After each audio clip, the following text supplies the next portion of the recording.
내가 미국의 어느 해변가에 갔더니 고기잡이가 있었어요. 그 고기잡이 배에 가봤어요.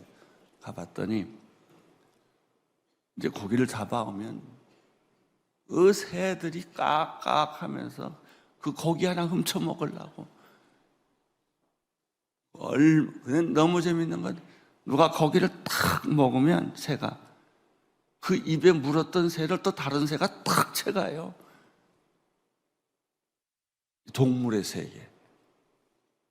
인간의 세계는 동물의 세계로 변해요.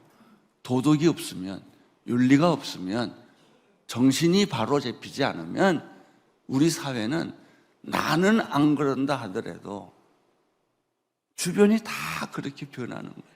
그러니까 할 수 없이 철조망을 세우고 담을 세우고 세컴을 만들고 경비원을 세우고 그래서 뺏기지 않으려고 거기에 들어가는 돈이 더 커요.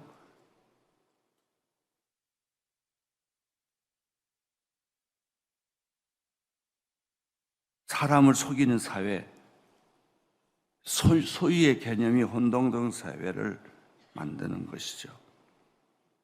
거짓 증거하지 말라라는 계명을 포기하면 어떻게 됩니까? 우리 사회는 신용과 신뢰를 잃어버립니다. 서로 믿고 서로 사랑하고 영수증 안 써줘도 말이 신용인 사회가 돼야 되는데 그게 없어요. 서로 의심하고 서로 경계하는 사회가 됩니다. 나는 우리나라의 부처 중에서 도덕윤리부처가 있어야 된다고 생각해요. 그것만 전면적으로 관리하는, 어떻게 하면 우리 국민의 도덕적 수준을 높일까? 어떻게 하면 우리 국민의 정신적 수준을 높일까? 어떻게 하면은 우리 국민들이 아무리 배고파도 인격적으로 우선하는 그런 사회를 만들까 하는 교육을 시키지 않으면 인간은 동물이 돼요. 이웃의 집을 탐하지 말라는 명령을 포기했을 때 우리 사회는 욕망과 탐욕이 지배하는 사회가 되고 만인이 만인에 대해서 적이 되고 서로의 것을 빼앗고 결국은 전쟁하는 사회가 돼요. 지금 북한은 원자탄 하나 가지고 남한 걸 다 뺏어가려고 그러잖아요. 자기가 노력해서 고생해서 일해서 건강한 사회를 만들려지 않고 남이 부자들의 것을 다 뺏어가지고 먹고 살자는 거예요. 이런 사회가 돼요. 십계명을 무시하고 방관하고 폐기하면 얼마나 무서운 인간들이 나타나고 사회가 얼마나 혼돈스러운지를 우리는 과거의 경험까지 갈 거 없어요. 지금 우리 사회가 그렇게 지금 돼가고 있는 거예요.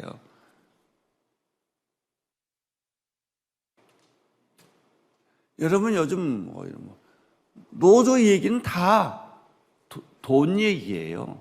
조금이라도 월급 더 받고 조금이라도 자기 직업 잃어버리지 않고 하기 위해서 나라가 망하든 말든 사회가 어지러지 피든 안 피든 이런 건 중요한 가치관이 그렇게 변해서 갔단 말이죠. 우리나라 사는 길은 십계명을 다시 지키는 거예요.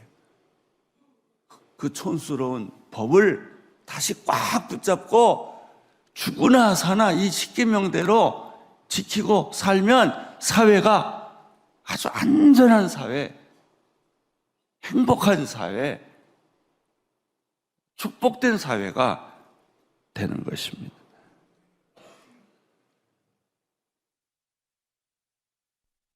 그러면 사람이 사는 사회, 인간 사랑의 기초는 무언가? 여러분, 인간 사회의 기초는요, 간단합니다. 가정의 소중함을 깨닫는 거예요. 노인들을 존경하면 노인들의 천국을 만들어 놓으면 돈이 아무리 들어도 우리 집안에서 우리 부모님들을 내가 버릴 수는 없잖아요. 제주도에다 갖다 버리고 알라스카에 갖다가 다 버리잖아요. 노인들을 아무리 돈이 들어도 내가 굶는다 하더라도 부모님을 공경하고 먹여 살리고 편안하게 해드리고 눈을 감을 때까지 저 부모님 중심으로 살고, 우리 사회가 노인을 공경하고 노인을 존경하고 노인들에게 편리하게 해주면, 그러면은 그냥 노인 천국이 되고 말 줄 아세요? 아니에요. 젊은이들이 잘 살게 돼요. 나라가 잘 살게 돼요. 경제가 부흥하게 돼요. 도덕을 살려놓으면 우리 사회가 건강한 사회가 된다고요. 이 믿음이 필요해요. 이 믿음이.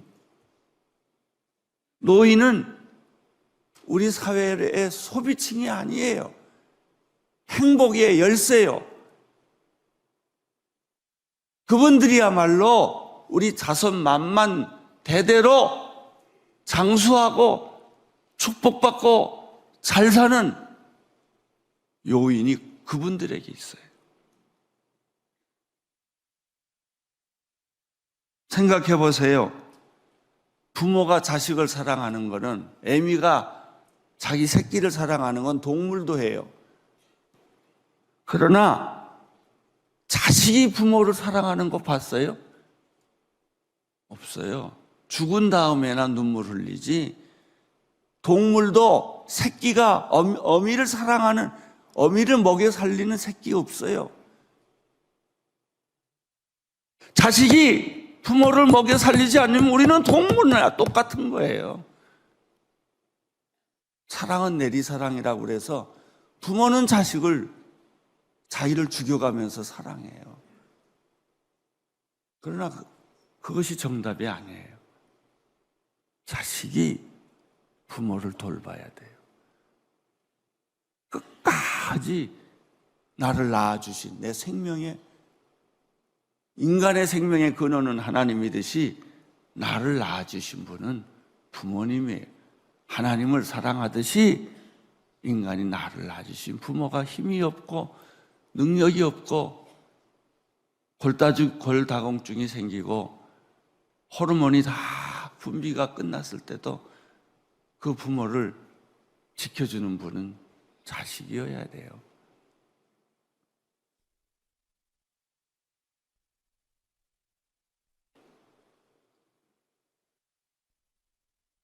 인간 사랑은 뭐냐?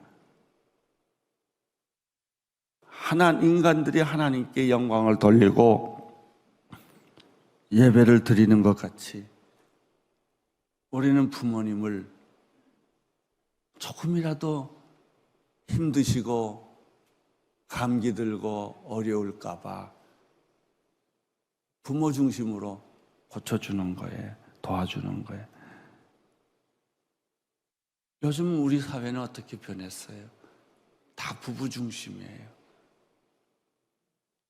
그리고 자식 중심이에요. 부모는 뒷전에 가 있어요. 이거는 망하는 사회예요. 이거는 사람이 사는 사회가 아니에요. 장애인을 돌봐야 돼요. 왜? 스스로 혼자의 힘으로 살 수가 없고 다른 사람이 도와줘야만 사니까. 찬송가 끝에 보면 교동문이라는 게 있습니다. 교동문 98번에 어버이 주일에 나오는 교동문이 있어요. 거기 성경을 보면 성경에 나오는 부모 사랑에 대한, 부모 존경에 대한 얘기가 성경이 있어요. 출애굽기 20장 12절, 오늘 본문의 말씀이죠. 한번 같이 읽겠어요. 시작. 내 부모를 공경하라. 그리하면 내 하나님 여호와가 내게 준 땅에서 내 생명이 부모 공경하면 네 자식들이 잘 된다 이거예요. 부모 공경하면 3대로 끝나지 않고 대대로 네 자녀들이 장수하고 잘 될 것이다. 잠언 1장 8절 9절 시작. 내 아들아 내 아비의 훈계를 들으며 내 어미의 법을 떠나지 말라. 이는 내 머리 아름다운 관이요 내 목에 금사슬이니라. 잠언 23장 22절 너를 낳은 아비에게 청종하고 내 늙은 어머니를 경히 여기지 말라. 에베소서 6장 1절부터 3절 자녀들아 주 안에서 너희 부모에게 순종하라. 이것이 옳으니라. 내 아버지와 내 어머니를 공경하라. 이것이 약속 있는 첫 계명이니라. 이로써 내가 잘되고 땅에서 이로써 내가 잘되고 장수하리라. 우리는 이 말씀을 믿습니다. 우리나라 잘되는 방법, 우리 사회가 잘되는 방법, 우리 자녀들이 잘되는 방법은 자녀들을 과보해서 자녀들이 잘되는 게 아니에요. 자녀들에게 돈 주고 자녀들이 막 버릇없이 살도록 해준다고 그래서 자녀가 잘되는 게 아니라고요. 자녀들을 훈육하고 훈계와 교육으로 양육하고 제대로 아무리 어려워도 사탕을 주지 말고 훈련을 시켜야 잘 된다는 거예요. 인간 사랑에 대한 우리들의 일반적인 생각은 선한 사마리아인처럼 강도 만난 이웃에 대해 배려한다고 생각을 합니다. 그게 사랑이라고 생각합니다. 예수님처럼 가난하고 소외되고 상처받은 이들, 약자들의 힘이 되어주는 것이라고 생각을 합니다. 물론 이러한 사랑은 틀린 사랑이 아니에요. 사랑의 대상에 대한 탁월한 생각입니다. 남녀 사랑, 자녀 사랑, 부부 사랑, 이것보다 성경은 확실하게 말합니다. 부부 사랑이나 자녀 사랑이나 또 부부 사랑, 남녀 사랑보다도 요즘 젊은이들은 남녀 사랑만이 최고의 사랑이라고 생각해요. 그래서 아버지하고 싸우고 어머니하고 싸우고 결혼 문제 가지고들 얼마나 싸워요. 자식들은 생각, 우리 사랑이 중요하다 이거예요. 내 사랑이 중요하다 이거예요. 그럼 불행해져요. 부모의 축복을 받지 않는 사랑은 불행해져요. 근데 자식들은 그런 생각 안 해요. 부모를 버릴 망정 내 사랑이 중요하다는 거예요.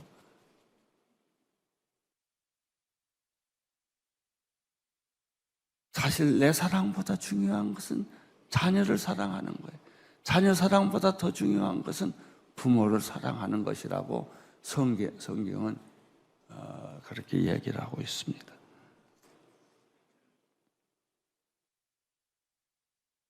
많은 사람들은 생각합니다. 크리스찬이 사는 것은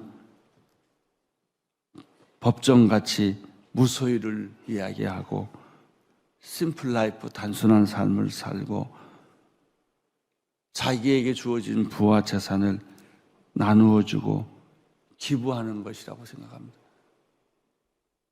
저는 법정이 훌륭한 삶을 산 걸 존경합니다. 그러나 아쉬워요. 그 사람이 결혼해서 애를 낳지.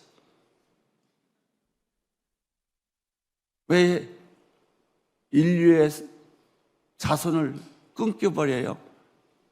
그러니까 그 사람 흉내내고 또 그렇게 사는 사람 많아요. 아니에요. 성경은 자녀를 낳아 번식하라고 그랬어요. 대를 끊지 말라고 그랬어요. 다 현대인의 사고에 안 맞는 말이에요. 네 부모를 부부 사랑보다 자녀 사랑보다 남녀 사랑보다 중요한 것은 부모를 공경할 줄 안다. 여러분 앞으로 며느리를 얻거나 사위를 얻거나 할 때 그 사람이 자기 부모를 돌보나 안 보나 이걸 먼저 보세요. 내가 결혼을 포기할 망정 우리 부모를 포기할 수 없습니다. 이렇게 말을 해야죠. 내가 죽을 때까지 우리 부모를 나는 내가 모시겠습니다. 이런 마음이 있어야 정신이 바로 베끼는 거고 우리 사회가 그런 흉악한 사회가 안 되는 거예요. 우리가 사랑을 말할 때는 사랑은 오래 참고 사랑은 온유하고 사랑은 시기하지 아니하고 자랑하지 아니하고 교만하지 아니하고 무례히 행치 아니하고 자기 유익을 구하지 아니하고 성내지 아니하고 악한 것을 생각하지 아니하고 불의를 기뻐하지 아니하고 진리와 함께 기뻐하고 모든 것을 참으며 모든 것을 믿으며 모든 것을 견디느니라. 이것은 분명히 사랑의 캐릭터, 성격을 말해주는 말이에요. 사랑은 그런 거예요. 사랑한다는 말은 이런 거예요. 감정이 아니에요. 하룻밤에 불타는 열정이 아니에요. 그걸 가지고 사랑이라고 말하지 마세요. 첫눈에 반해서 내가 뭐 가슴이 떨렸다든지 이런 쓸데없는 소리 하지 마세요. 그게 무슨 사랑이에요? 며칠 지나면 다 없어질 걸. 우리는 사랑의 배신이라는 말을 자주 쓰는 것이 자기 감정의 배신이라는 소리예요. 그렇게 죽을 둥 살 둥 사랑해놓고 그렇게 미워하고 원망하잖아요. 그게 무슨 사랑이에요? 진짜 사랑은 그런 거 아니에요. 손해보고 포기하고 희생하고 대신 죽고 자기 감정은 너무나 힘들지만 그런 면에서 사랑은 사랑하기로 결정한 의지예요. 내 감정이 쏠리는 대로 가는 것이 아니라 말이죠.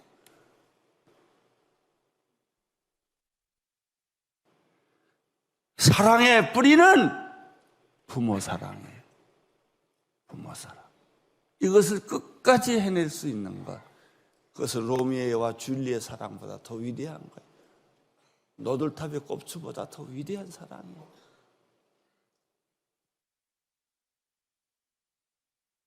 부모를 공경해야 되는 이유는 첫째, 부모 사랑이 뿌리 사랑이고 권위에 대한 순종이기 때문에 그래요.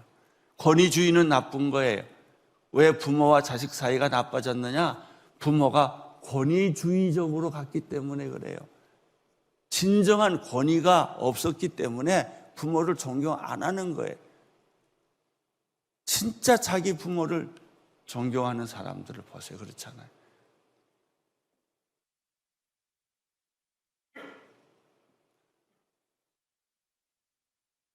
일본에 있는 우리 장 목사님 자녀들이 부모님들을 찾아서 일본에 왔더라고. 제가 만나서 밥을 한 끼 같이 먹었는데 그 자기 딸이 애를 낳았어요.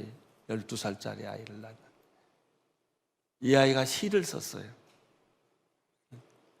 할머니, 우리 어머니를 낳아줘서 고마워요. 세상에 우리 어머니 같은 사람 없어요. 이렇게 시를 쓴 거예요.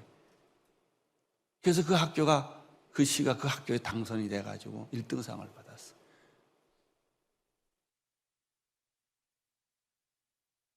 어떻게 그런 꼬마가 그걸 알았을까? 우리 엄마 같은 사람 없어요. 우리 엄마가 최고예요. 우리 엄마는 천사예요.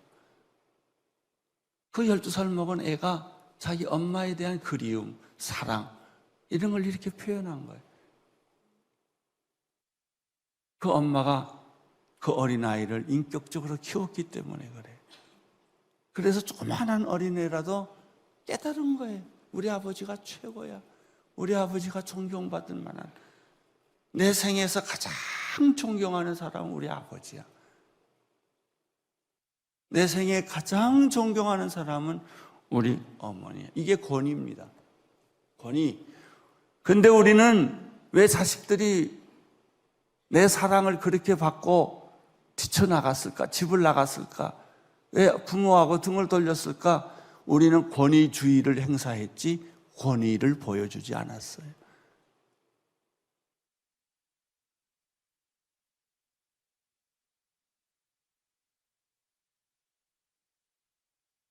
부모를 공경한다는 것은 하나님에 대한 공경과 같습니다. 권위에 대한 순종, 뿌리에 대한 존경, 이것이 지니고 있는 존중의 의미, 우리의 존재의 뿌리인 부모를 공경하는 자는 하나님이 잘되고 장수하리라 라는 축복을 주었어요. 물론 우리가 살고 있는 세상은 이 악순환의 고리가 여기까지 와서 부모, 권위 있는 부모도 없고 존경하는 부모도 없어졌어요. 왜? 부모가 자식을 버렸기 때문에. 사랑이라는 이름으로 자식에게 상처 주고 자식들을 때리고 욕하고 폭행하는 부모들이 있어요. 요즘 신문에서 맨날 보는 거예요. 왜 아이가 그렇게 됐을까? 어렸을 때 매를 실컷 얻어맞고 그저 어머니, 부모님, 아버지 입에서 나오는 말은 술 냄새와 욕밖에 없으니까. 안 돌봤으니까. 그러니까 자식이 그렇게 되는 거죠. 도저히 내 부모는 존경할 수 없다. 요즘 또 부모가 자기 딸을 성폭행하는 부모들도 많이 생겼어요. 불량 청소년이 되고 가출을 합니다. 아무리 이런 예외가 있다 할지라도 자식은 부모를 존경해 줘야 합니다. 존경은 존경을 낳고 공경은 공경을 낳습니다. 비록 지금은 부모에게 받은 상처가 커서 부모를 경멸하고 부모를 거부하고 집을 떠나고 있지만 여러분, 이거 고리를 안 끊으면 상처는 상처를 낳아요. 절대 상처가 치유를 만들지 않습니다. 경멸은 경멸을 낳고 거부는 거부를 낳습니다. 결국 수습할 수 없는 파국으로 가는 거예요. 자기 집안 망하는 거예요.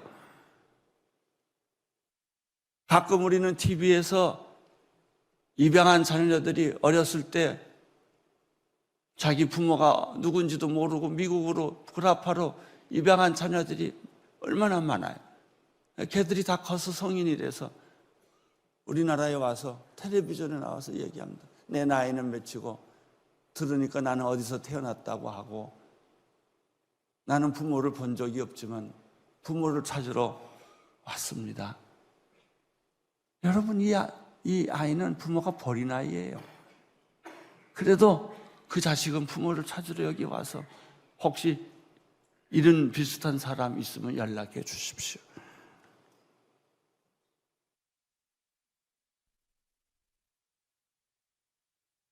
아버지 학교에서 만난 모든 아버지들은 다 자기 아버지에 대한 상처와 분노가 많아요. 아버지는 내가 다시 안 보겠습니다. 여러분, 이 고리를 끊지 않으면 그 자식은 그 아버지를, 또 그 자식이 자식을 낳으면 그 자식은 또 그 아버지를 미워해요. 사랑하는 법을 배우지 못했어요. 존경하는 법을 배우지 못했어요, 아버지가. 우리는 전쟁을 치르면서 모든 아버지들이 자기 자식 사랑하는 걸 못 배웠어요. 자기가 배운 것은 자기 아버지가 자기 어머니 때리는 거, 욕하는 거, 술 먹고 늦게 들어오는 거, 횡포 부리는 거, 둘째 부인 얻는 거, 이런 것만 보고 자랐어요. 흉보면서 배운다고 자식들은 자기가 결혼하면 또 똑같이 지 자식한테 그렇게 해요. 그 자식이 또 결혼하면 어떻게 또 그렇게 해요. 이 고리를 끊지 않으면, 악의 고리를 끊지 않으면, 악순환의 고리를 끊지 않으면 우리 가정은 3대 다 망해요. 행복할 수가 없게 되는 거예요. 자, 왜 부모를 공경하는가? 가정의 소중한 선택 때문에요. 소중함 때문에. 사탄이 두 가지 일을 하죠. 교회를 분열시키고 가정을 분열시키는. 교회를 분열시킴으로 우리 믿음의 고향을 없애버리고, 가정을 분열시킴으로 우리의 삶의 고향을 없애버리는 거예요. 인간은 영원한 애떠랑째 이방인이 돼버리는 거예요. 교회가 회복되면 모든 악의 세력이 물러가요. 가정이 회복되면 모든 불안, 염려, 근심, 걱정이 살아납니다. 마지막으로 왜 부모를 공경해야 되느냐?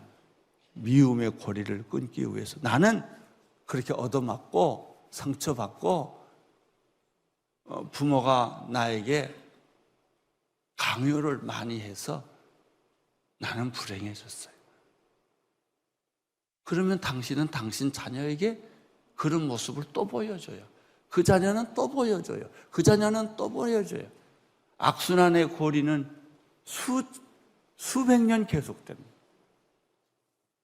이 고리를 끊어야 돼요.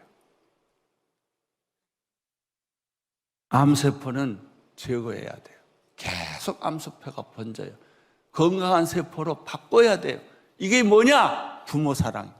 부모는 비록 당신을 버렸고, 부모는 비록 당신에게 상처를 줬다 할지라도, 지울 수 없는 상처를 당신에게 줬다 할지라도 부모를 용서하고 부모를 공경하고 부모를 다시 사랑해야 돼요.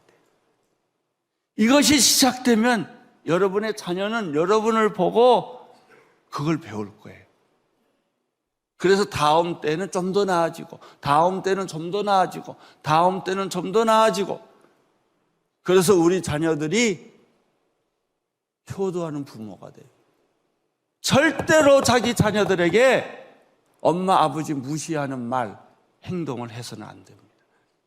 아무리 부모가 그랬다 하더라도, 눈물을 머금고 가슴에 피멍이 들었다 할지라도 그 고리를 여러 군데에서 끊어야 돼요.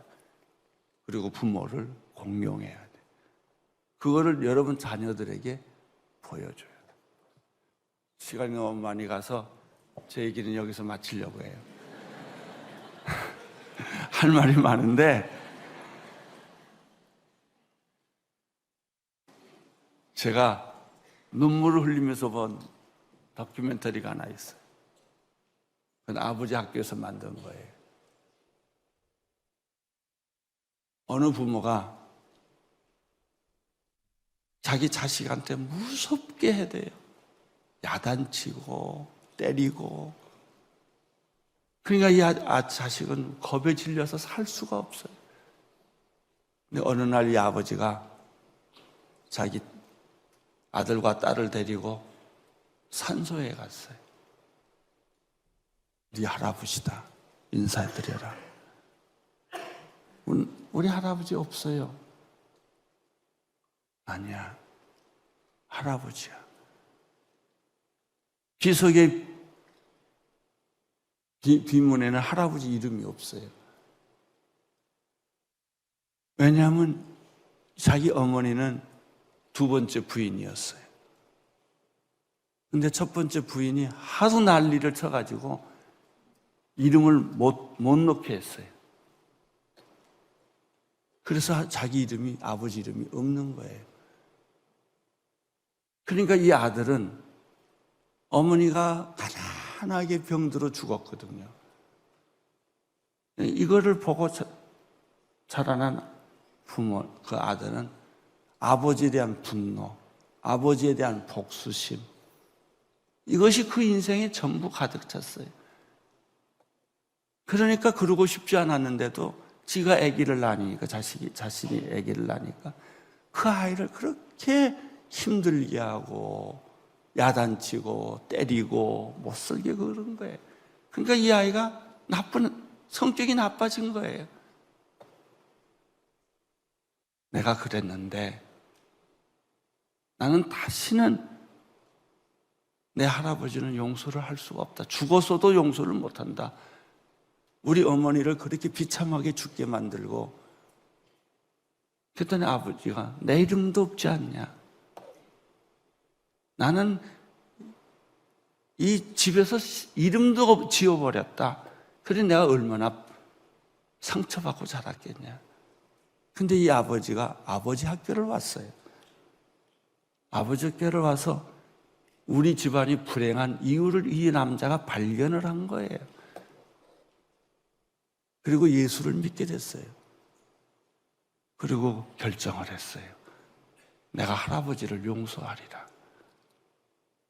비록 우리 어머니를 그렇게 불행하게 죽게 만들고 나는 할아버지 얼굴도 본 일이 없고 우리 아버지를 그렇게 폭력적으로 만들었던 우리 할아버지, 내가 예수의 이름으로 용서하리라. 그리고 그 애들을 가면서 산소에서 그렇게 울면서 아이들한테 너도 네 할아버지를 보지 못한 네 할아버지를 할아버지죠. 용서해라. 나는 그 장면을 잊지를 못해. 아이들이 거기서 분노를 폭발하는데 울면서 나는 절대 용서 못합니다. 이런 사람은 용서 못합니다. 아버지가 자기 아들과 딸에게 고등학교 다니는 아이에게 하소연을 합니다. 그래도 용서해야 된다. 그래도 용서해야 된다. 마지막에 그 장면이 이 딸과 아들들이 울면서 할아버지를 용서를 해요. 용서하겠다고. 그리고 그 드라마는 끝나요. 이 가정은 승리했어요. 예수 이름으로 악순환의 고리를 끊은 거예요. 악순환의 고리를. 사랑하는 성도 여러분, 오늘 여러분 대에 악순환의 고리가 끊어지기를 축원합니다. 끊으세요. 내가 용서 못할 부모, 상처 준 부모, 지금도 상처를 주고 있는 부모라 할지라도 그렇게 생각하면 그 악순환은 계속됩니다. 끊으세요. 그래서 돌아가신 부모라도 여러분에게 준 상처가 있거든 용서를 하세요. 예수의 이름으로 받아들이세요.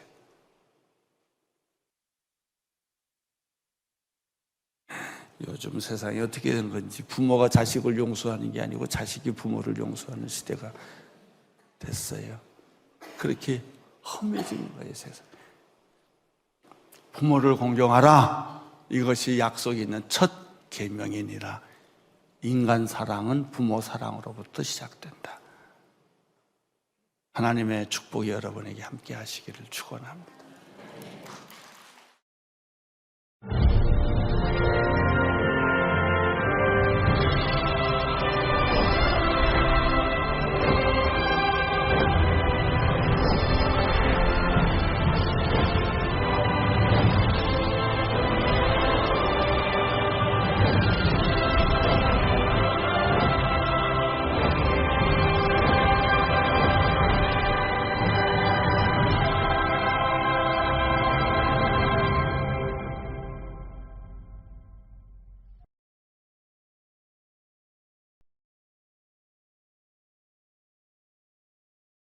눈에 넣어도 아프지 않을 딸아이의 유치원 재롱잔치. 아빠의 카메라는 오직 딸아이에게만 초점을 맞춥니다. 딸이 앵글에서 벗어나기라도 하면 황급히 다시 초점을 고정하는 아빠의 시선. 그와 동일한 우리를 향하신 하나님 아버지의 마음. 하영주 목사는 그 마음이 교회의 본질이라고 했습니다. 우리가 교회라고 말할 때 그것은 하나님께서 한 영혼을 사랑하셨다라는 말로 지적할 수가 있어요. 한 영혼이 소중하다. 온 천하보다 하나님이 귀하게 생각하는 건 뭐예요? 잃어버린 한 영혼. 교회의 본질은 한 영혼이. 우리가 1대1 양육을 하는 이유가 거기서입니다. 한 영혼에 대한 관심으로 시작된 1대1 제자 영역 성경 공부. 그러나 1대1이 가능하려면 더 많은 사람이 필요했습니다. 제가 오늘 이렇게 처음 시작할 때부터 가졌던 꿈이 뭔지 아세요? 평신도 목사 만드는 거예요. 평신도 사역자 만드는 꿈이 있어요. 오늘 교회 모든 사람들이 다 평신도 사역자가 되는 그런 제가 믿음을 가지고 있고 꿈을 가지고 있어요.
얼마나 그 사람을 도와줬네.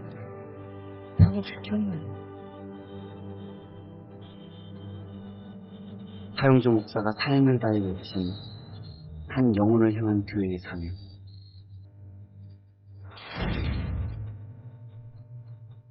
1대1 제자 양육 성경 공부 사역은 그 외침의 일환이었고, 성도들은 저마다의 부르심에 따라 배우고 가르치며 말씀을 통한 교제와 나눔이 오늘도 생명력 있게 이어가고 있습니다.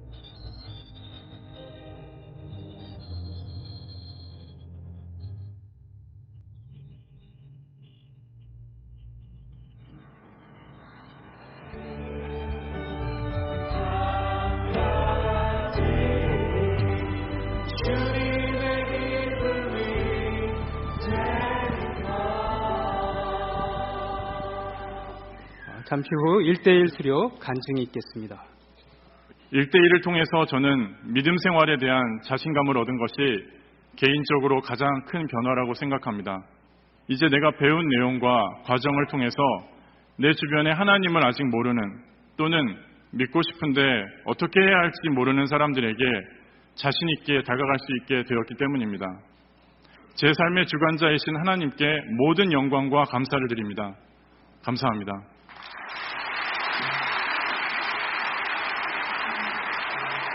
귀한 간증에 감사를 드립니다. 우리 함께 축복 다 같이 일어나 주시면 우리 동반자반 수료하신 양자반 수료하신 우리 축복성으로 축복하겠습니다. 속이고 왕같은 1대1 제자 양육 성경 공부에는 2명의 주체가 있습니다. 가르치는 양육자와 배우는 동반자. 제자라는 이름을 쫓아 짧지 않은 여정을 함께 걸으며 이들은 함께 성장합니다. 두세 사람이 내 이름으로 모인 곳에는 나도 그들 중에 있다 하신 말씀대로 주님께서 이 만남 가운데 역사하시기 때문입니다.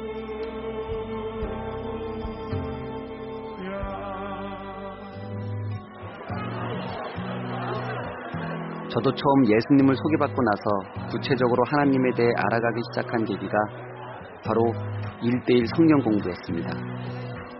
이 사역을 하나의 시스템으로 만들어 시작한 온누리 교회는 나눔방이라는 별도의 전용 공간이 있습니다. 주일마다 평균 60쌍의 동반자와 양육자가 이 공간에서 1대1의 만남을 갖는다고 합니다. 마주 앉아 서로 눈을 맞추며 풀어가는 대화의 주제는 오로지 주님. 입장과 신분, 세대와 처지가 달라도 창조주 아버지를 이야기하노라면 둘의 관계는 나눌수록 은혜를 공감하는 사이가 됩니다. 동반자가 성경 공부를 하기로 마음먹게 되는 동기는 다양합니다. 그런데 양육자와의 연결에 대해선 하나같이 만남에서부터 예비하심 또는 인도하심이 있었다고 고백합니다. 네, 첫 번째 만남이에요. 지난번에 만나서 인사하고 공식적으로 교대 보면서 나누는 오늘이 첫 번째 날이에요. 저는 감사한 게 양육자님과의 만남이 그냥 교회 연계 시스템에서 시간이나 날짜가 맞아서 연결돼서 만나게 된다는 생각이 들지 않고요. 저한테 꼭 필요한 양육자분을 필요한 시간에 그리고 서로가 이제 만날 만한 그때에 하나님이 만나게 해주셨다라고 생각을 해서 만나는 것 자체만으로도 감사한 것 같아요. 딱 하나님이 정하신 그때 딱 만나게 하셨던 것 같아요. 그래서 이제 오픈하고 이렇게 말할 수 있었던 것 같고. 한 인격과 인격의 만남이죠. 그 인격과 인격의 만남 속에서 변화가, 영적 성숙기가 분명하게 열매가 아주 드러나고, 여기 또 맞춤 양육이 돼요. 그 사람 수준에 맞춰서 내가 어떤 초신자일 때에 내 상황과 비교하면서 공감대가 이루어지고, 1대1이기 때문에 누구에게도 얘기하지 못하는 상처와 아픔이 말씀 안에서 드러나는 거예요. 드러나면 치유가 일어나고 회복이 일어나죠. 1대1 양육하면요, 제일 먼저 찾는 그것이 나의 소중함, 하나님이 나를 얼마나 소중히 여기시는지, 나에 대한 그 자존감과 모든 것들이 이제 회복되는 그런 역사가 일어나요.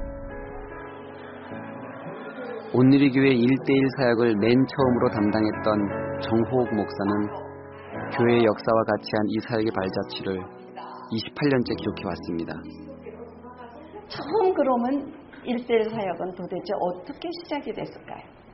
창립을 하면서 하여튼 제자 양육한다는 모든 선교단체의 책들을 섭렵하기 시작을 했습니다.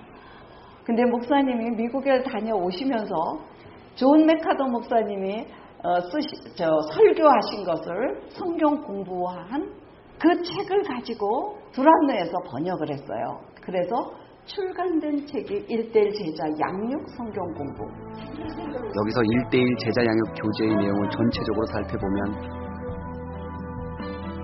제일 먼저 예수 그리스도에 대해 소개하고 있습니다. 그 다음 구원의 확신 여부를 질문해보고 하나님의 자녀됨을 생각해봅니다. 그리고 믿음의 대상인 하나님의 속성을 공부합니다. 이어 하나님의 말씀인 성경을 우리 삶에 적용시키는 방법에 대해 배우고 사명으로 주신 전도를 어떻게 삶과 일치시키며 마지막으로 사역에 대한 관점과 의지를 새롭게 합니다. 이렇게 기독교의 핵심 교리가 포함된 각 주제들을 공부하고 나면 어느덧 그리스도가 다스리는 삶에 대한 신뢰가 마음 가득 자리 잡습니다. 마침내 우리는 운항의 길을 주님께 내어 맡깁니다. 그리고 다스림 받는 삶을 통해 진정한 변화를 경험합니다. 어느덧 자신만의 복을 구하던 교인에서 복음을 전하는 데 쓰임받기 원하는 제자로 우리는 변화되어 갑니다. 목사님께서 1년 동안 4기에 걸쳐서 12명씩 제자 양육했다고 말씀드렸어요. 그렇게 드리고 1년 뒤에 86년 9월 11일 하 목사님에게서 양육받은 사람들이 있어요. 그분들을 4명, 5명 모아서 양육자반을 시작을 한 거예요. 등록한 사람의 90%가 일단 1대1이라고 하는데 양육자가 됐든 동반자가 됐든 시작을 했습니다. 그렇게 1대1 제자 양육이 시작되자마자 한동안은 등록교인의 90% 이상이 동반자로 혹은 양육자로 이 사역에 참여했습니다. 지금도 많은 성도들이 말씀을 배우든지 가르치든지 하는데 시간과 노력을 아끼지 않고 있습니다. 토요일 새벽 6시 30분에 시작되는 양육자반은 그 시간에서 이미 열의가 느껴집니다. 우선 지금 아기들이 어려요. 7살, 6살, 2살인데 그 아내가 힘들어해서 그래서 아내랑 애들이 자는 시간에 올 수 있는 새벽반이 열려서 다행히도 저를 가르쳐 주신 그 양육자분은 양육은 내가 하는 게 아니다. 내가 많이 안다고 양육이 잘 되는 것도 아니고 내가 모른다고 양육이 안 되는 것도 아니다. 같이 앉아서 나누면 성령님이 양육을 해주시는 거기 때문에 그런 두려움을 갖지 말고 양육자 과정을 받고 바로 양육에 들어가도 된다. 그렇게 또 가르쳐 주셨어요. 양육자가 되기 위해서는 또 한 번의 성경 공부 과정을 수료해야 합니다.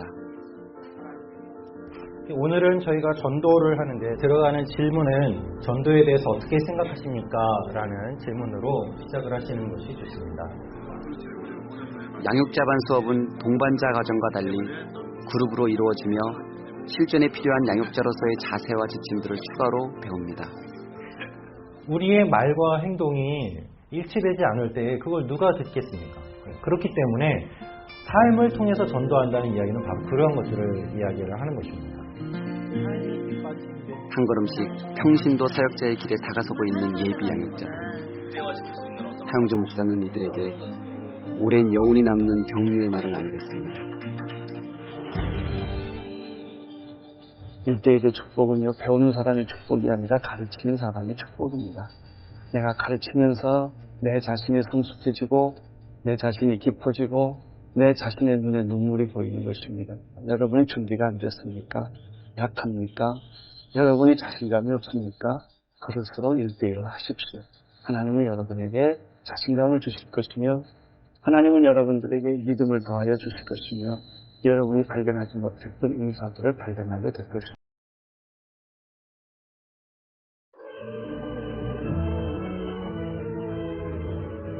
양육자로서 평신도 사역을 하는 많은 이들은 생업과 사역을 병행합니다.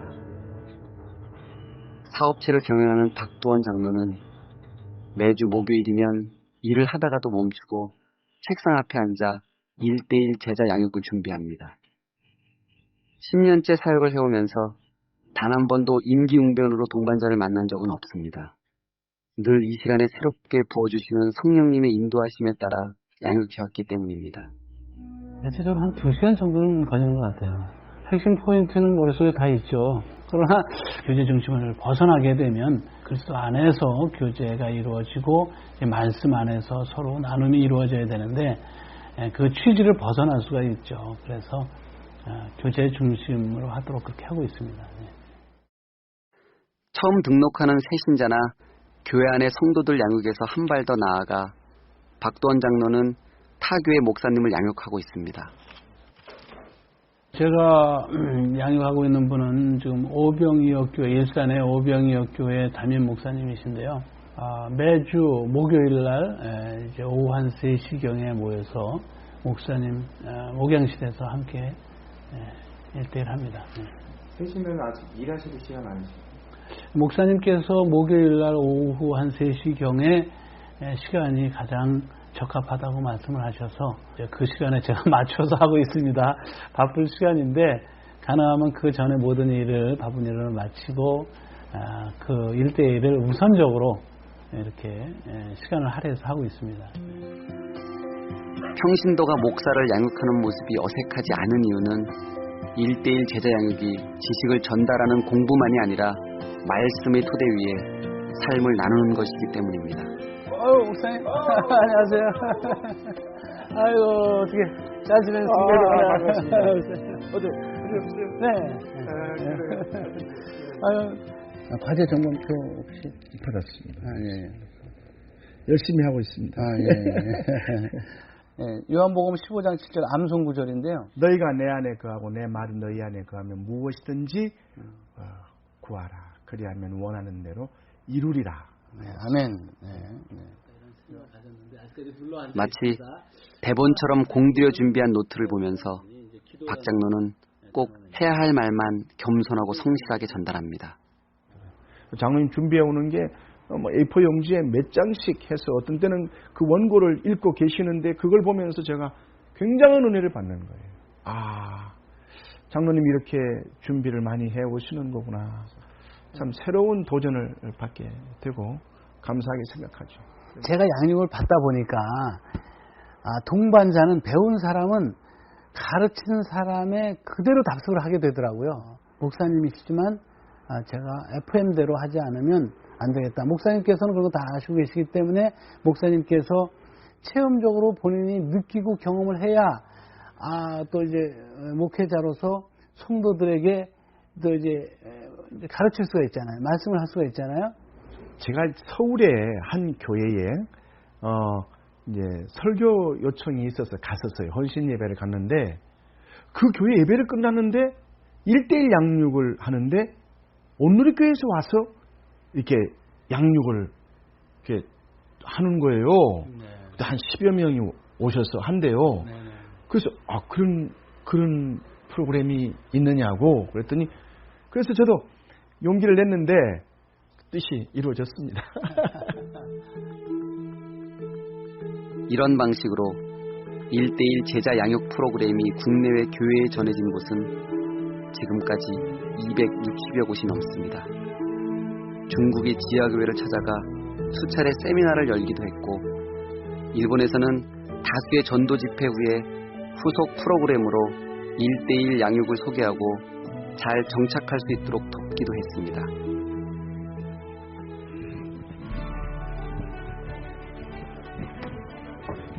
경기도의 한 군부대 교회에서도 1:1 양육자를 지원해달라는 요청이 있어 오늘이 교회의 평신도 사역팀이 꾸준히 이곳을 방문하고 있습니다. 1:1은 하나님과 나와의 1:1의 관계가 먼저 돼야 누군가의 1:1이 되는 거예요. 그래서 이 1:1의 모든 과정을 통해서 그런 과정들을 배우는 거예요. 그래서 이제 1:1을 마치신 우리의 5분들 이제 하나님과의 1:1이 시작될 수 있기를 바랍니다. 3기에 걸쳐 약 20명의 수료자를 배출하는 동안 이 교회에는 1:1 양육에서 비롯된 기적 같은 변화가 일고 있습니다.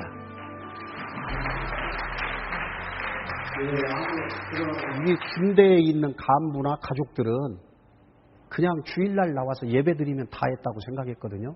근데 이분들이 1:1 양육을 통해서 헌신자로 변화되었고 같은 부대에 있는 다른 사람들을 이곳에 데리고 오다 보니까 이곳에 이제 어린이들까지 많이 늘어난 겁니다. 헌신자와.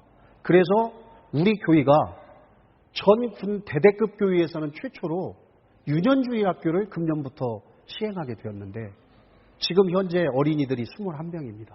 이것은 정말 놀라운 기적이 아닐 수가 없습니다. 1:1 양육을 통하여 저희 교회는 진심으로 헌신하는 헌신자들이 생겨나게 되었고요. 새로 오는 사람들을 자체적으로 양육함으로 인해서 여기에 한 뜻을 가지고 신앙생활을 하는 정말 아름다운 공동체를 갖게 되었다. 이렇게 말씀드릴 수 있습니다.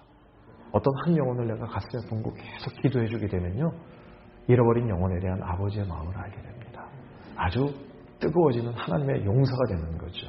그러니까 그때부터는 그 열심은 저희들이 인간적으로 이거 해주십시오, 저거 해주십시오, 모이십시오, 기도하십시오, 성경 읽으십시오. 아니 그런 요청하지 않아도 이젠 자연적으로 하나님의 백성, 하나님의 사람으로, 하나님의 제자로 삶을 살게 되는 것입니다. 여기 그런 하나님의 용사가 있습니다. 노국자 권사는 지난 20년 동안 78명을 양육한 그야말로 1:1 전문 사역자입니다.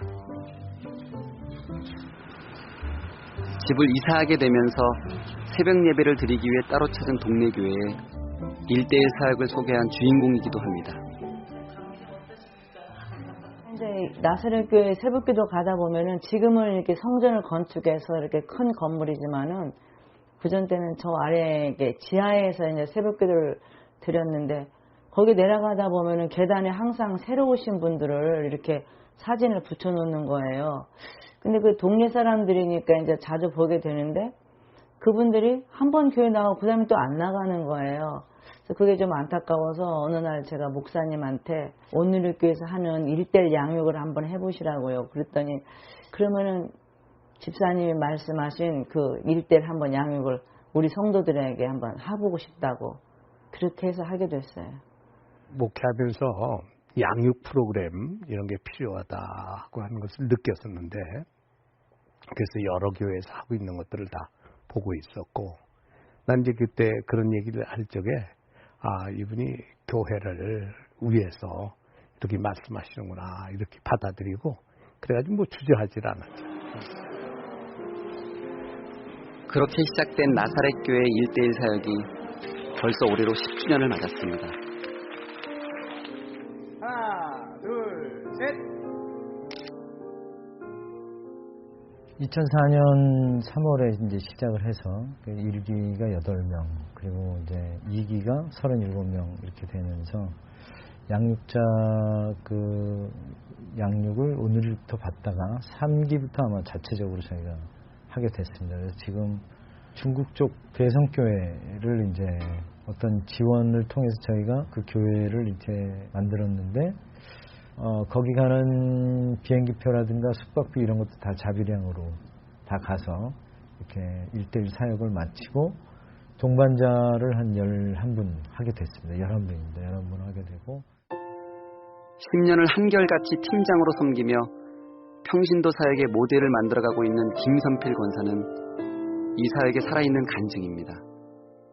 그땐 거의 주일만 나오는 그런 수준이었고 뭐 교회 나오면 설교 가지고 불평하고 이런 수준이었는데 하나님께서 그 1대1을 통해서 김선필 권사를 세워가신 게 아닌가 사실 저는 그렇게 생각을 해요. 그래서 저는 항상 우리가 양육자께서도 얘기하지만 이 1대1의 가장 큰 수혜자는 우리 남편이다라고 고백을 합니다. 왜냐하면 교인에서 제자로, 성도에서 사역자로 1대1 제자 양육에는 한 영혼을 만지고 다듬어가는 성령님의 역사가 있습니다. 또 주님은 이 사역을 통해 특별히 교회 안의 연약한 지체를 세밀하게 돌보십니다. 6년 전 송경청 권사와 한 자매를 1대1로 묶어주신 분도 하나님이었습니다.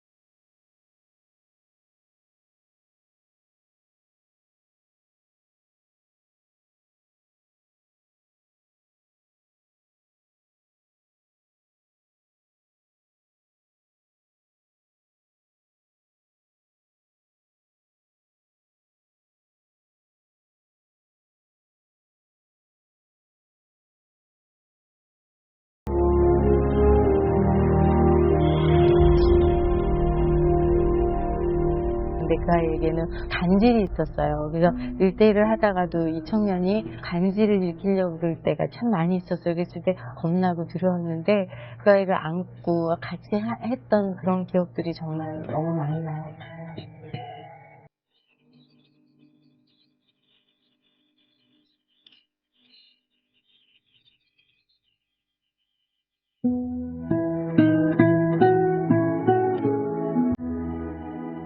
하나님 은혜 가운데 그 아이가 16주를 마치고 수료식을 했어요. 그런데 올해 하나님의 부름을 받고 이제 천국에 갔어요. 그래서 그 아이를 보내고 나서 하나님 정말 필요로 해서 그 아이에게 1대1을 시키셨구나.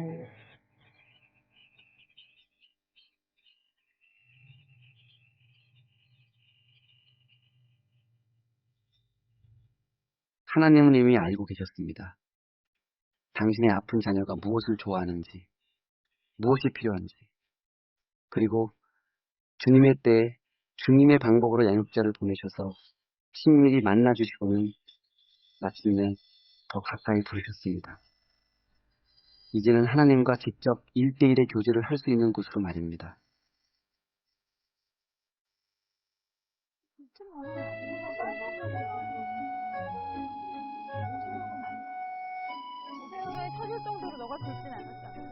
어린아이가 모든 것을 이해하는 데 시간이 필요한 것처럼 동반자의 모습을 있는 그대로 품고 주님의 때를 기다려주는 일, 그것이 때론 양육자의 역할이기에 오수와 자매는 오늘도 동반자를 만나기 위해 먼 길을 나섭니다.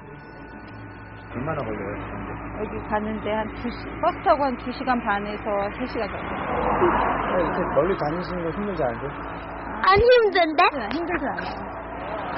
이때 사역을 하면서 저도 일어나고 저도 힘들다가도 일어나고 그리고 상대편이 힘든 그 과정을 같이 이렇게 일으켜 줄 수 있다는 게 전 천둥 친다 천둥 보람 있는 거 오빠 그런데 사실 요즘 수아자매가 하고 있는 1:1 양육은 몇 주째 예정대로 진도를 나가지 못하고 있습니다. 항상 그 집으로 가는 건 아닌데 장소는 바뀌긴 하는데 그 친구가 지금 요즘 몸이 안 좋아서 가고 있거든요. 가고 있는데 힘들어하는 동반자를 만나면 양육이 제자리 걸음인 듯 느껴지기도 합니다. 하지만 확실한 건 지금 동반자에게는 나눌 수 있는 누군가가 그 어느 때보다 절실하다는 겁니다. 지금 몇 주 동안 자연이가 씨름하는 이유가 한참 됐어. 4주도 더 된 것 같아. 주저앉지만 언니 오지 마세요. 언니 안 할래요. 뭐 이러거나 아니면 뭐 이렇게만 하지 않고 그냥 그래 계속 우리 성경 읽기 모임에도 계속 나오고 계속 같이 하고 저들이 정말 하나님한테 나보다 더 사랑받아서가 아니라면 나도 좀 길을 열어주시지. 하나님이 우리 안에서 우리 마음을 바꿔가시는 시간들인 것 같아. 이게 핑계 같아 보여요. 그리고 신랑한테도 신랑 입장에서도 그게 핑계로밖에 안 보이고요. 야 너는 교회 다니고 야 다 필요 없어. 나가서 돈 벌어와. 너 교회 가서 뭐 1:1하고 뭐 하고 야 주일만 가면 돼. 너 필요하면 그냥 네가 나머지 시간에 기도해. 돈은 안 벌면서 뭐 성경에는 그럼 뭐 성실하게 일하지도 말래냐? 이런 공격에 제가 너무나 당당하게 그렇지 않다고 반박할 이게 없어요. 그럴 때마다 그냥 침묵하시는 하나님이 되게 좀 한편으로는 원망스럽고 물론 일하고 계시겠죠. 하나님의 시간 안에서. 근데 동반자의 상한 마음 속에 지난날의 양육자가 있습니다. 나도 내 환경 안에서는 하나님 왜 나예요? 하나님 왜 저 이런 경험을 왜 하게 하셨어요? 막 이런 불만들을 막 쏟아낸 시간들이 분명히 있었잖아. 그 시간들을 보내고 나서야 정말 주님 사랑밖에 없군요. 내가 주님 사랑을 안 순간부터 죽을 때까지 예수님 사랑을 100%다 알지 못할 텐데 그 사랑 아는 것만으로 사랑이다. 수아야 사랑밖에 없다. 말씀하셨던 것처럼 너한테 그렇게 해주실 거야. 진짜 해주실 거야. 하나님이 분명히 자연이가 알아주고 있고 자연이가 정말 주님 사랑밖에 없군요 라고 말할 만큼 주님의 사랑을 깨달아 아는 것은 은혜입니다. 그 사랑을 양육자가 다 전달할 순 없지만 오늘처럼 멈춘 자리에 서서 같이 울어주는 것 또한 양육입니다. 동반자는 그런 양육자가 있어 언젠가 이 기다림의 터널을 지나게 될 것입니다.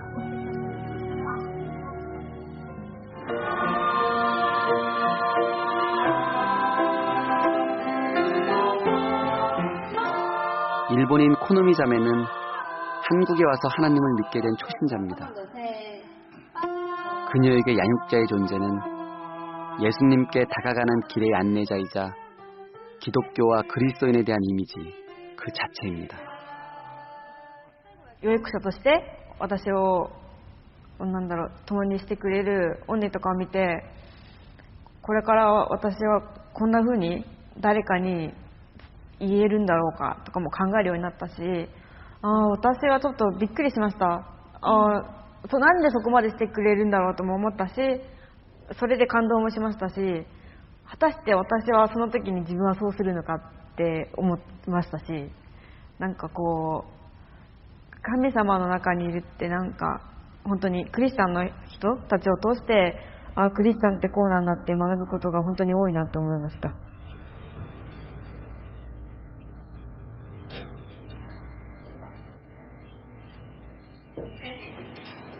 낯선 땅에서 만난 낯선 하나님.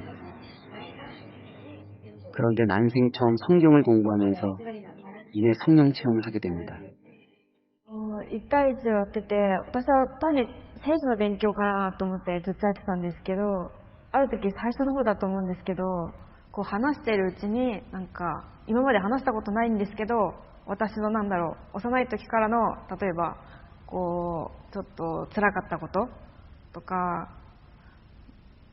がすごい出てきて、誰にも言ったことないことがいきなり出てきて、そんなに涙を流して、私自身もあまり自分のことを話さないですね。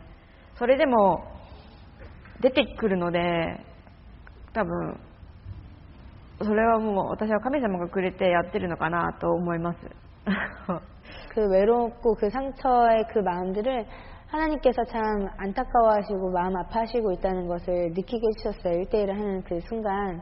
그래서 이렇게 같이 울었어요. 같이 울면서 예수님이 나를 사랑하신다는 그 말씀을 들었을 때 그거를 정말 딱 붙잡을 거예요. 자매는 그걸 붙잡고 아무 의심도 없이 그걸 붙잡았을 때 그 사랑으로 나를, 하나님이 사랑으로 나를 채웠기 때문에 너무나 이제 그 채워짐을 느낀 거죠. 그러니까 이제 그 사랑이 없으면은 아무것도 아닌 거예요. 지금 이 자매는 상태가. 그래서 私今自分でやってたんですけど、もうすでに止まりました。止まった。どこで止まった？ 참 오랫동안 코노미 자매를 기다리셨을 주님.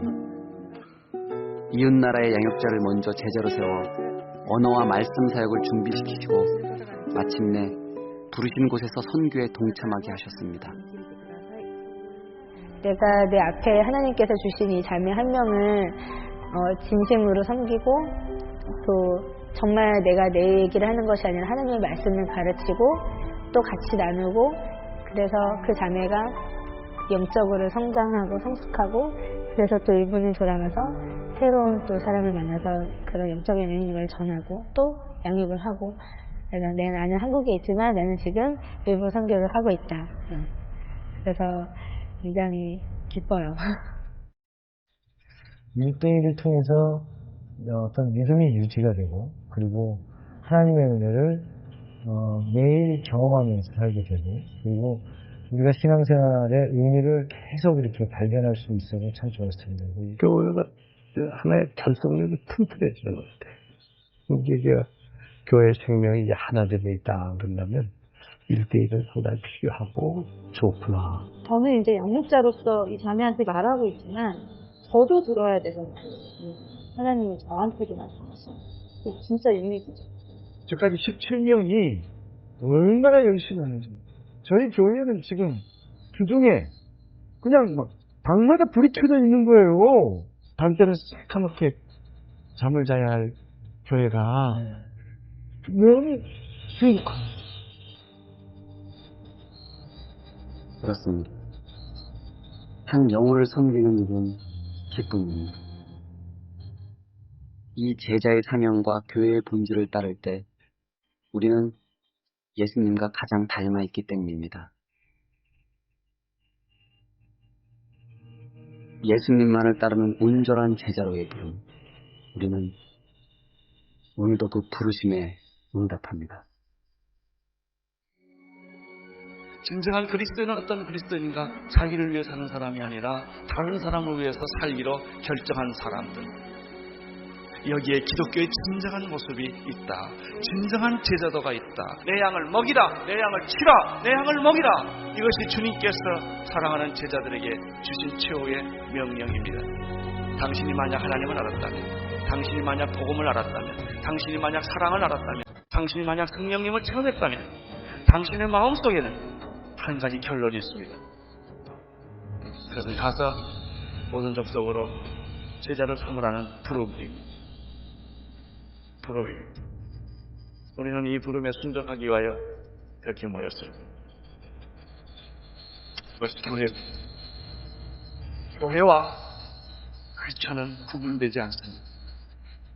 우리가 교회입니다. 당신이 교회입니다.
야곱이 이스라엘이 되었습니다. 나는 여러분에게도 이 축복이 그대로 적용되기를 바랍니다. 진정한 변화란 결단과 행동을 낳습니다.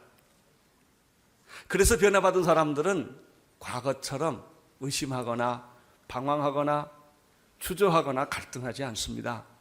사실 우리의 인생의 대부분의 많은 시간이 갈등과 주저함으로 얼마나 시간을 낭비하는지 몰라요.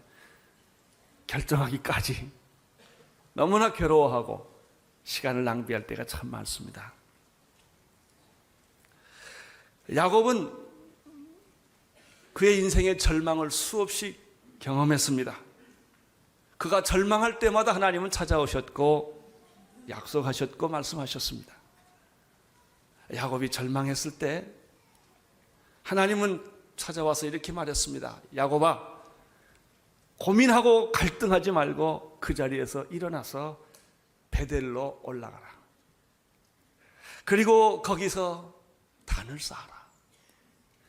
이 음성은 야곱에게 등대와 같았습니다. 길을 잃어버린 배에게 등대가 비치듯이 희망이 되었습니다. 야곱은 주저하지 않고 더 이상 방황하지 않고 과거를 돌아보지 않고 현실의 고난에 억눌려 있지 않고 그는 가족들과 함께 일어나서 베델로 올라갑니다. 결단과 행동이 있었습니다. 나는 오늘 여러분에게도 삶의 결단과 행동이 있기를 바랍니다. 창세기 35장 6절 7절을 함께 읽으심으로 시작하겠습니다. 6절 7절입니다. 시작. 야곱과 그와 함께한 모든 사람이 가나안 땅 루스 곧 베델에 이르고 그가 거기서 단을 쌓고 그것을 엘 베델이라 불렀으니 이는 그 형의 낯을 피할 때에 하나님이 그에게 거기서 나타나셨습니다. 저는 이 5절 6절에 보면 이런 말이 생각이 납니다. 순종보다 더 위대한 믿음이 없다. 믿음의 최대 표현은 순종이다. 그렇습니다. 깨달았으면 결단하고 순종하셔야 합니다. 야곱은 하나님의 음성을 듣고 주저하지 않고 가족들을 데리고 베델로 올라갑니다. 그리고 거기서 그가 약속의 하나님을 만납니다. 그리고 너무나 감격스러워서 그 자리를 엘 베델이라고 불렀습니다. 베델의 하나님. 야곱은 베델의 하나님을 만났습니다. 사람은 누구나 완전하지 않습니다. 아마 죽을 때까지 완전하지 않을 것입니다. 실수도 있고 허물도 있기 마련입니다. 하나님을 만난 사람도 실수가 있고 허물도 있고 과거도 있습니다. 그러나 하나님 만난 사람의 특징은 무엇입니까? 과거를 탈출한다는 것입니다. 우리는 지나온 과거를 바꿀 수는 없습니다. 그러나 과거를 탈출할 수는 있습니다. 여러분, 수치스러운 과거, 기억하기 싫은 그런 과거가 우리에게 다 있습니다. 탈출을 해야 미래가 보입니다. 야곱은 하나님의 음성을 듣고 탈출하기 시작을 합니다.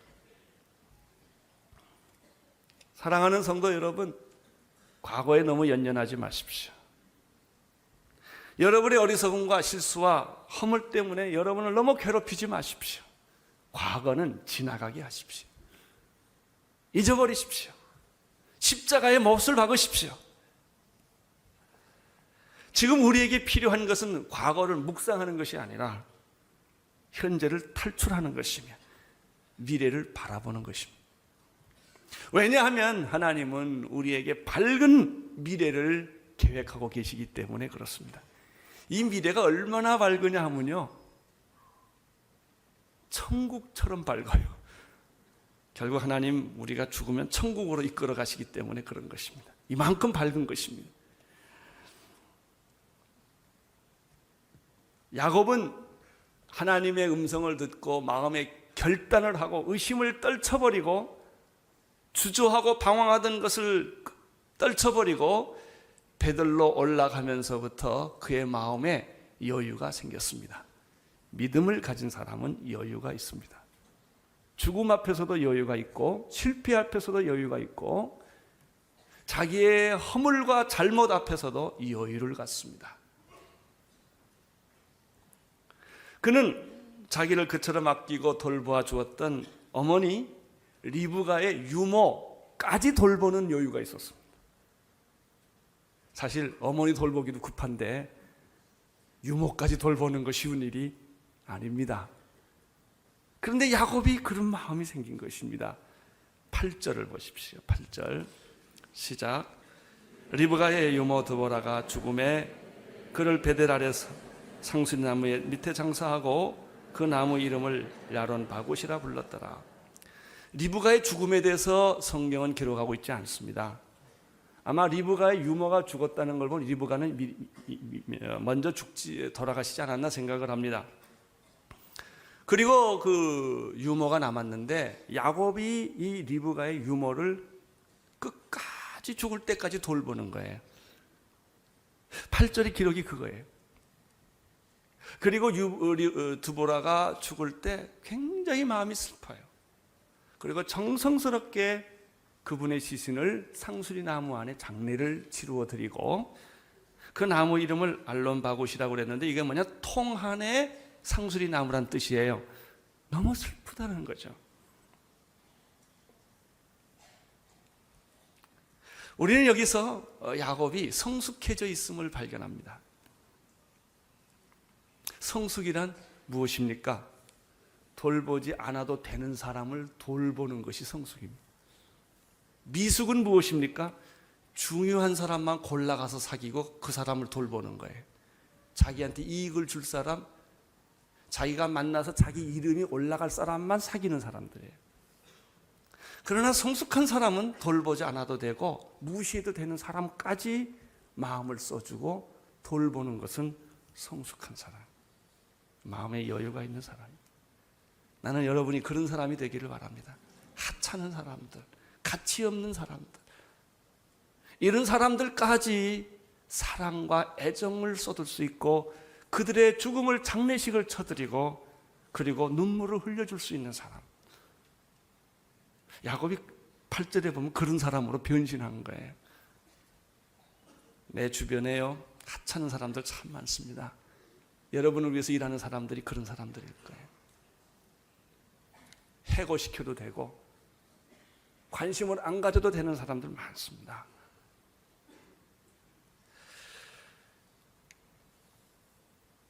야곱은 하나님의 축복을 받기 시작을 합니다. 하나님은 약속대로 축복을 해주십니다. 하나님은 공수뼈 떼시는 분이 아니십니다. 그가 하신 말씀은 반드시 이루어 주십니다. 그래서 우리는 성경을 읽습니다. 저는 성경의 모든 약속이 주님 오실 때까지 다 이루어질 것을 믿습니다. 9절 10절을 보십시오. 9절 10절 시작. 야곱이 밧단 아람에서 돌아오매 하나님이 다시 야곱에게 나타나사 그에게 복을 주시고 그에게 이르시되 내 이름이 야곱이다마는 내 이름을 다시는 야곱이라 부르지 않겠고 이스라엘이 내 이름이 되리라 하시고 그가 그 이름을 이스라엘이라 부르시고. 야곱에게는 인생의 가장 어둡고 절망적인 때가 있었습니다. 첫 번째는 형 에서를 피해서 도망가던 때, 들에서 하늘의 별을 보고 갈 곳이 없어서 절망하던 때입니다. 그런데 하나님은 절망한 때 언제나 오십니다. 기억하십시오. 하나님은 여러분이 절망할 때 계십니다. 여러분이 가장 외로울 때 하나님이 계셔요. 근데 왜 하나님이 안 보이느냐? 내 슬픔이 너무 커서 하나님이 안 보일 뿐이에요. 눈물을 닦고 기도해 보세요. 하나님은 거기 계셔요. 창세기 32장으로 가면은 야곱이 또 한 번 그의 인생의 절망을 경험할 때가 있습니다. 그것은 형 에서에 대한 두려움이에요. 가장 무서운 절망은 두려움입니다.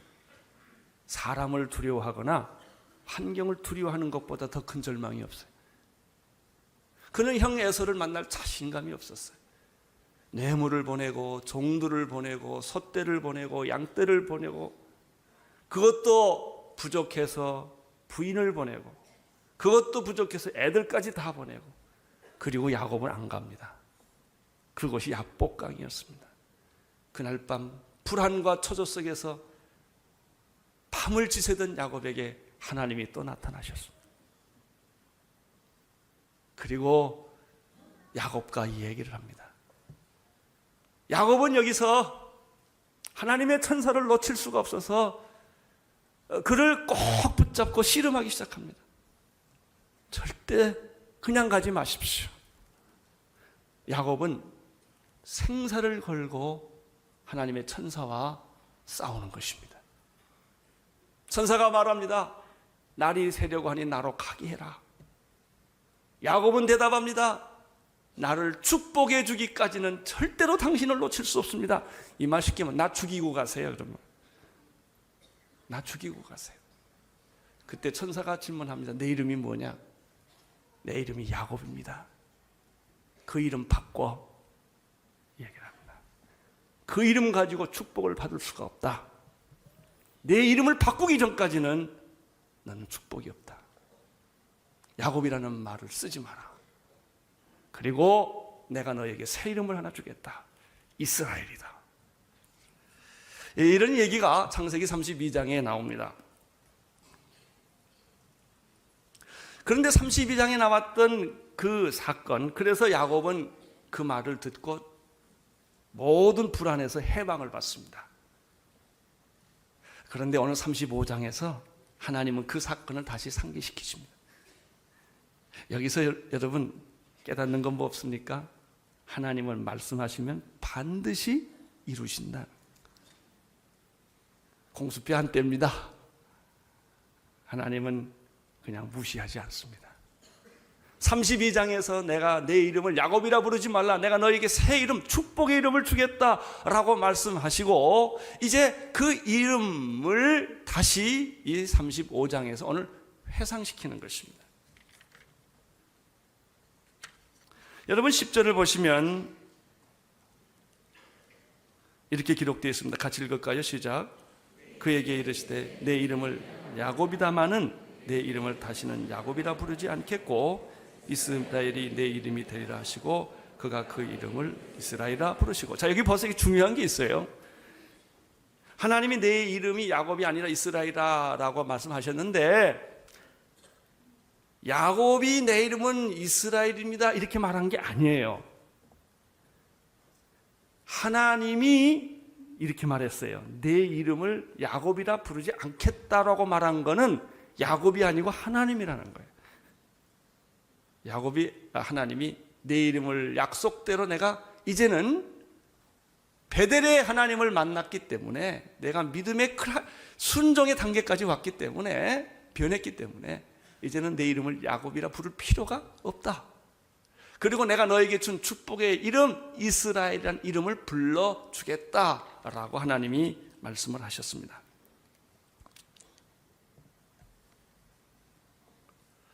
야곱이라는 이름은 뭘까요? 그 부모가 지어준 이름이에요. 자라면서 친구들이 불러줬던 이름이에요. 결혼해서 아내가 불러준 이름이고 아기 낳고 자녀들이 부르던 이름이 야곱입니다. 여러분 그 이름 가지고는 축복을 못 받는다는 겁니다. 그 이름을 가지고는 영원까지 못 간다는 거예요. 지상에서는 내가 살 수 있을지 몰라도 그걸로 안 된다는 것이죠. 여러분 다 이름 있지요. 부모가 지어줬죠. 그리고 그 이름을 지금까지 부르고 살아왔어요. 그 이름 가지고는 구원을 못 받는다는 거예요. 하나님이 주시는 축복된 영원한 이름을 받아야 구원이 이루어진다는 것이죠.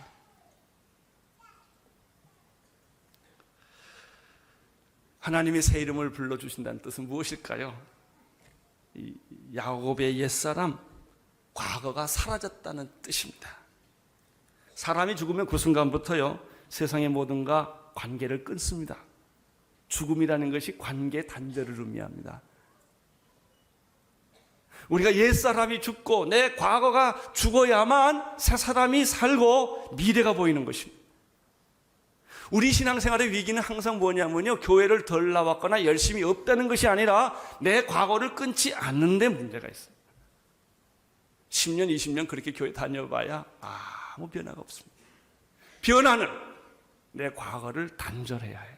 죄를 끊어야 돼요. 옛사람을 땅에 묻어야만 새로운 삶이 시작이 되기 때문입니다. 우리는 이것을 가리켜 거듭남 또는 다른 말로 말하면 구원이라는 단어를 씁니다.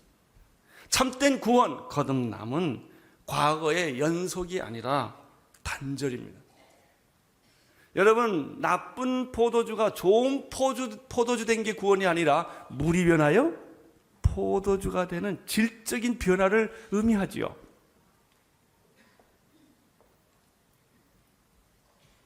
사랑하는 성도 여러분, 교회 오래 다닌 거 자랑하지 마세요.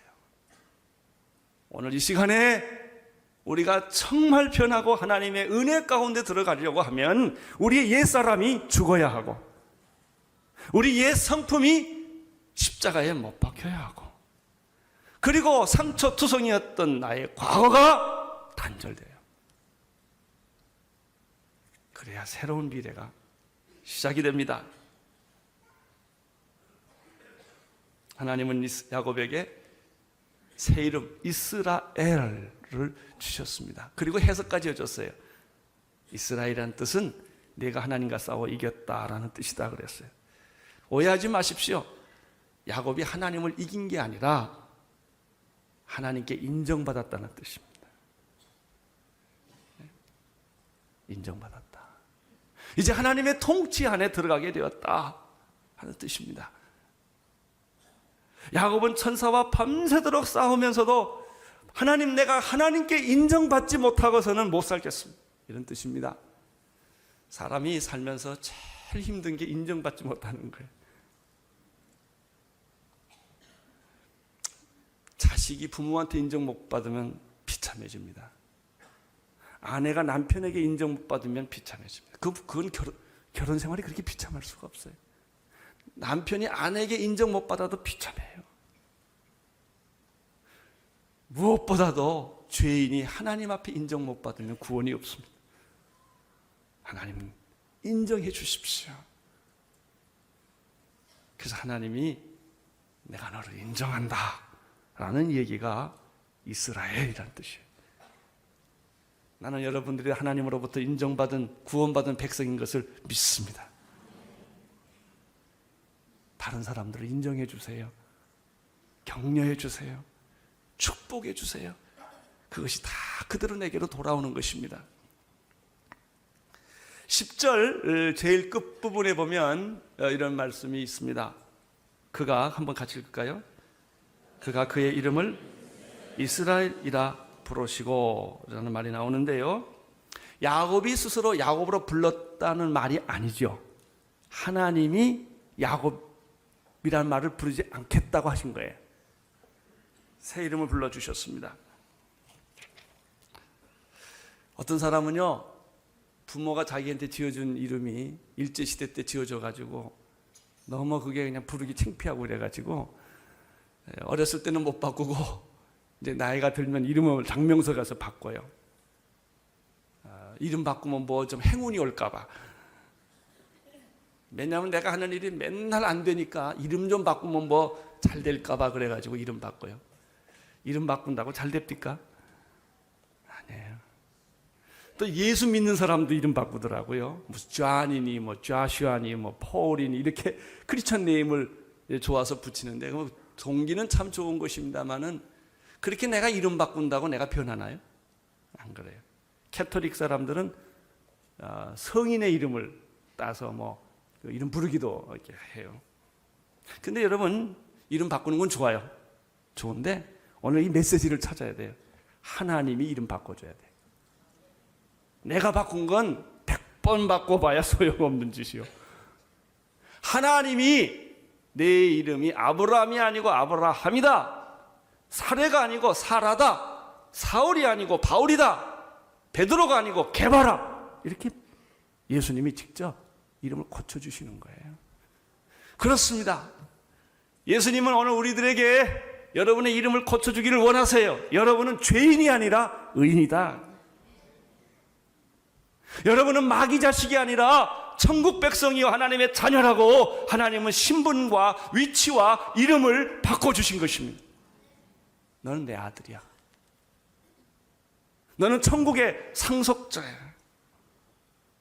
구약에서는 그것을 이스라엘 그랬습니다.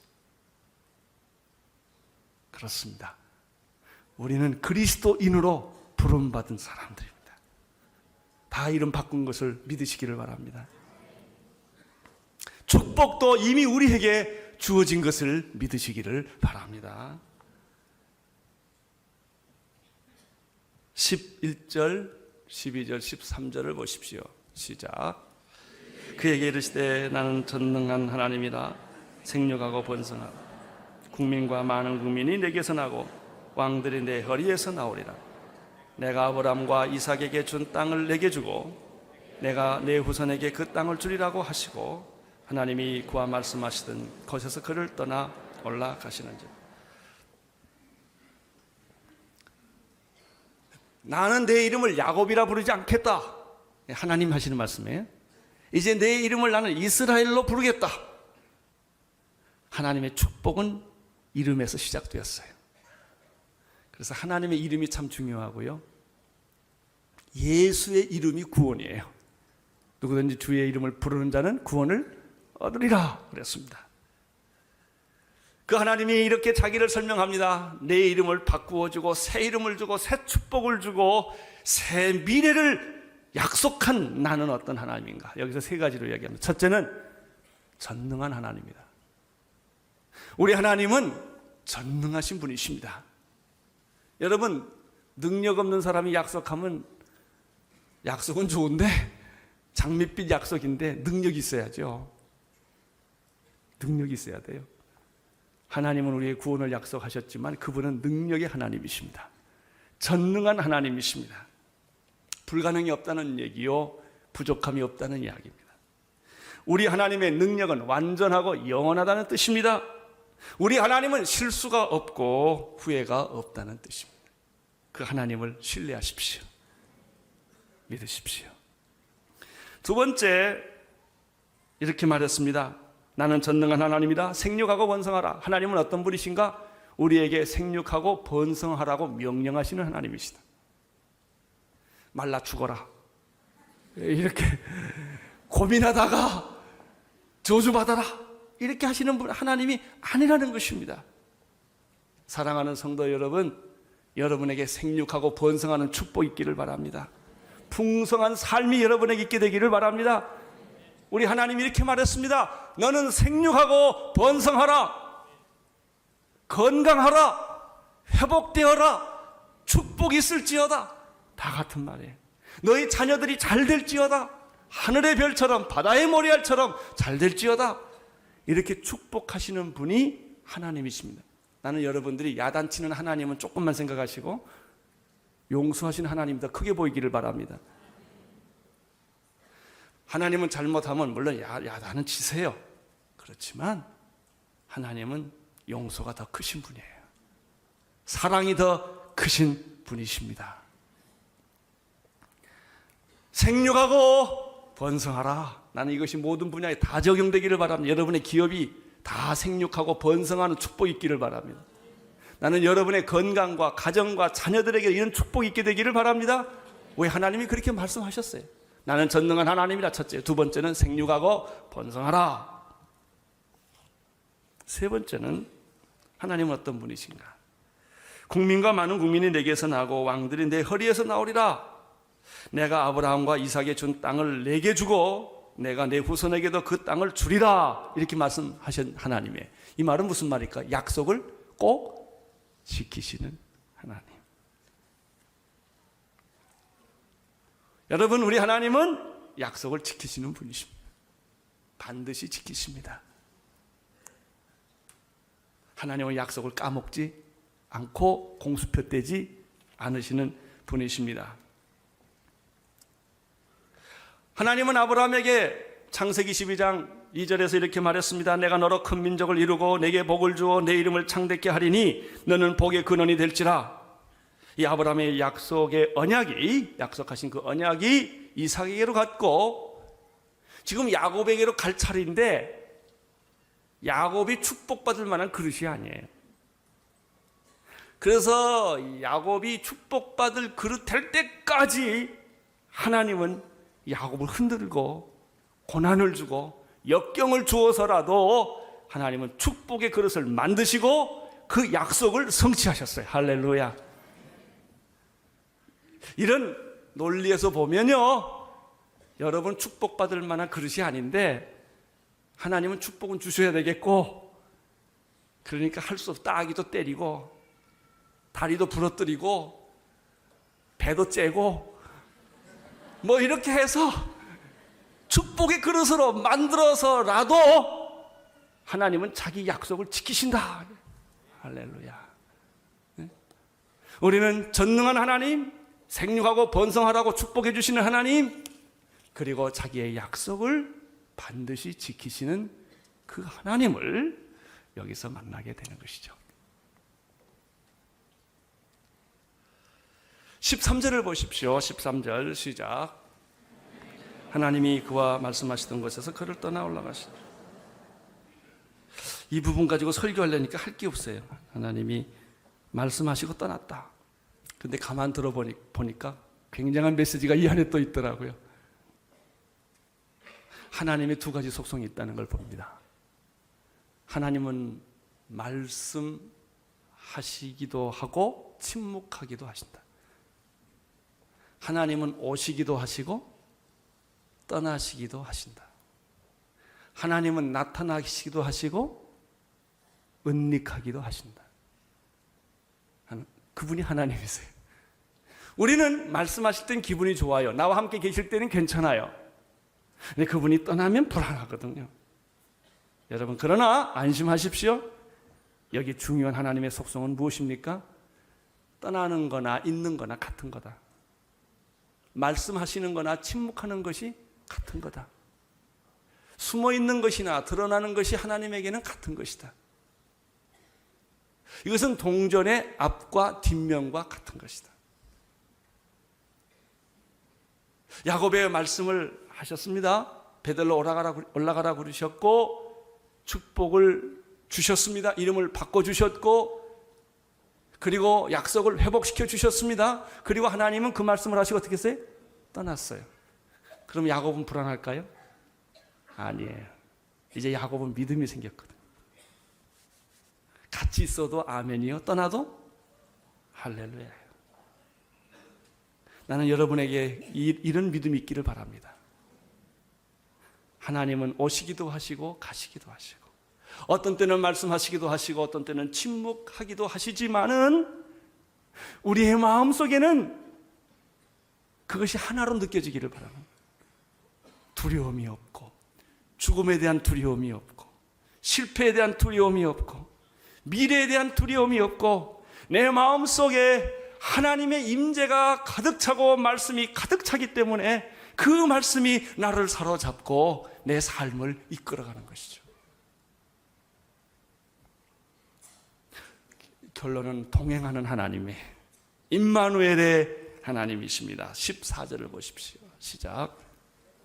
야곱이 하나님이 자기와 말씀하시는 곳에 기둥 곧 돌기둥을 세우고 그 위에 전제물을 붓고 또 그 위에 기름을 붓고 야곱의 반응이 나옵니다. 하나님이 야곱을 떠나니까 야곱이 돌기둥을 세우고 전제물 붓고 기름을 붓습니다. 예배죠. 하나님을 지속적으로 느끼게 하는 방법이 예배입니다. 예배 가운데 거하는 삶, 찬양 가운데 거하는 삶. 내 눈에 보이는 것이 없고 내 귀에 들리는 것이 없을지라도 믿음으로 가는 삶이에요. 할렐루야. 하나님은 우리와 함께 계십니다. 하나님은 여러분과 동행하십니다. 두려워하지 마십시오. 그래서 야곱은 하나님이 떠난 이후에 제단을 쌓기 시작한 거예요. 예배의 중요함이.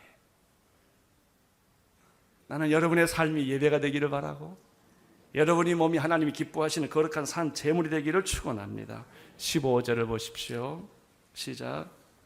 하나님이 자기와 말씀하시던 곳의 이름을 베델이라 불렀더라. 약속의 하나님, 축복의 하나님, 이름을 바꿔주시는 하나님, 전능하신 그 하나님, 베델의 하나님, 여러분의 하나님, 그것이 곧 나의 하나님이에요. 사랑하는 성도 여러분, 21세기는 파도는 거세고 거칩니다. 아무 누구도 장담하고 이 21세기를 건너가겠다고 갈 수 있다고 말하는 사람은 없습니다. 우리나라의 운명도 마찬가지입니다. 너무나 많은 변수와 위기가 곳곳에 도사려 있습니다. 그러나 두려워하지 마십시오. 베델의 하나님은 우리의 하나님이십니다. 우리 민족의 하나님이시고 역사를 변화시킬 하나님이십니다.